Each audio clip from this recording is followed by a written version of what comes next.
Hi, welcome to the web check-in video for this past week.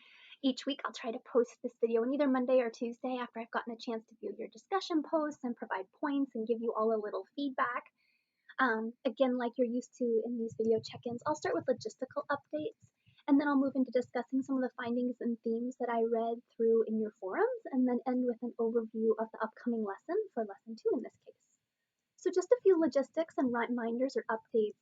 The annotated reading journal is not due until June 5th, so quite a ways away, but I do recommend completing it as the lessons progress in order to stay on top of it. Some of you are probably already doing this and are used to it from your coaching and mentoring course last semester.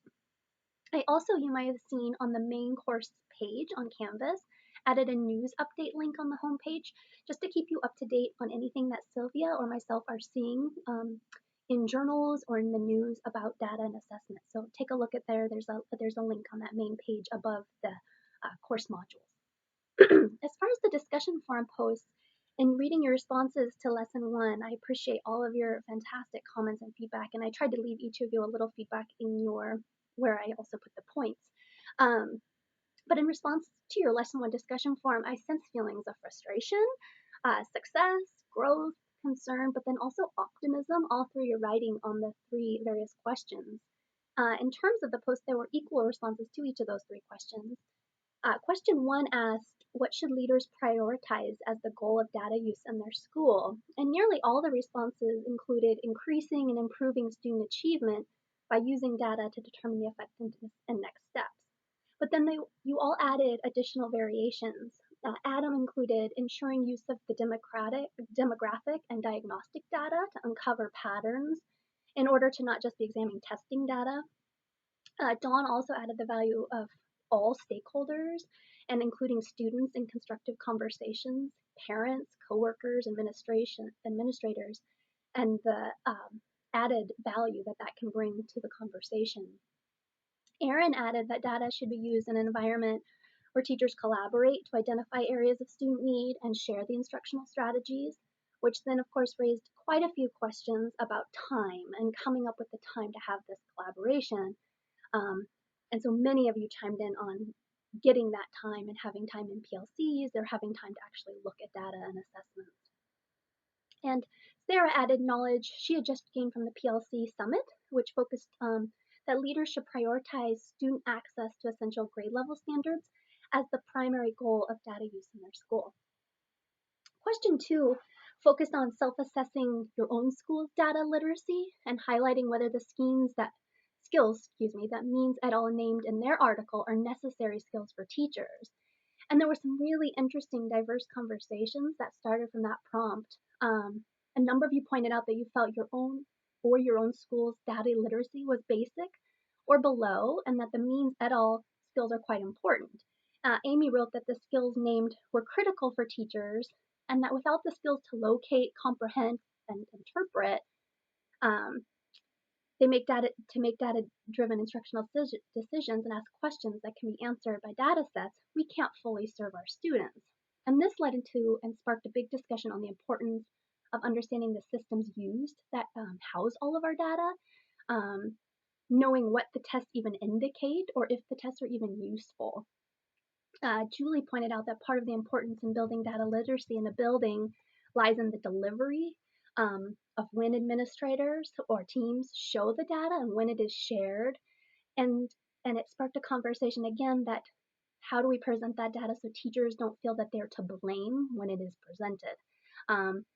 There was referring to teacher shaming, the dreaded August meetings, right, where the data is posted and everyone kind of hunkers down and listens for what they possibly did incorrect.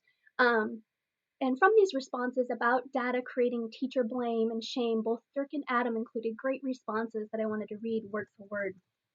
Adam wrote, it may be that most teachers don't really realize that the thing that scares them, data, may be the very thing that saves them, using data to improve student outcomes. And then Dirk connected it to the work as teacher leaders.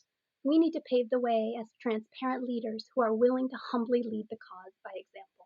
I just really appreciated those comments and connecting it back to our goals.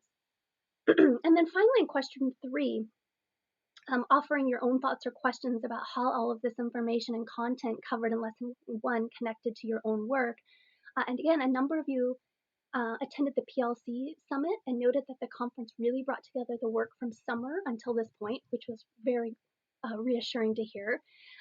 This question leads also really nicely into our topic for this next week, next in lesson 2, defining teacher learning as a focus for why and how schools should use data. And it's also a broader theme of this entire class is hopefully giving a chance to engage with this topic and give you strategies to facilitate conversations around data use in your schools and connect the lessons to your own work.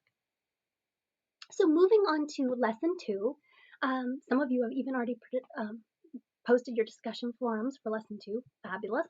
The slideshow presentation is under Canvas.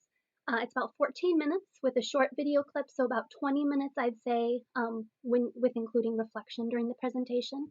And like you're used to, the PDF version is available as well to print off for note taking.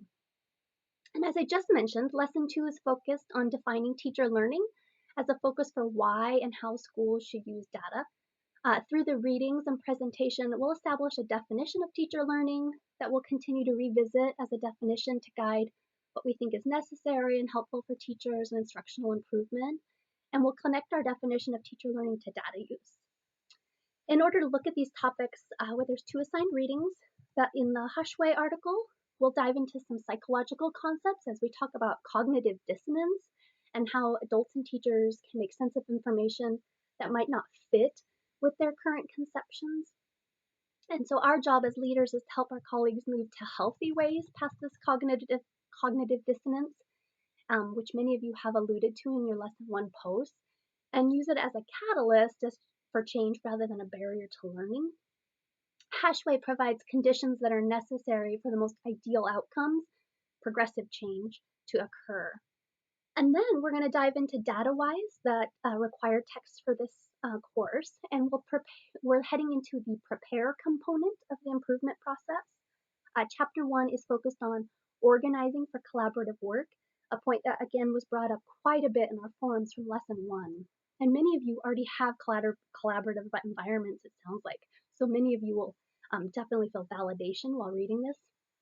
We know that collaboration plays a significant role in supporting educators in using and learning from data.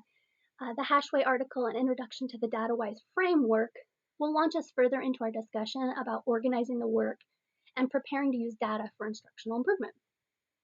Again, in terms of the discussion forum for lesson 2, it's due by Thursday, February 25th, and then again responding to 2 colleagues by Sunday, February 28th. That should do it for this week. Let me know if you have any questions. Shoot me an email, and I'll see you all online. Have a great start to your short week. Bye.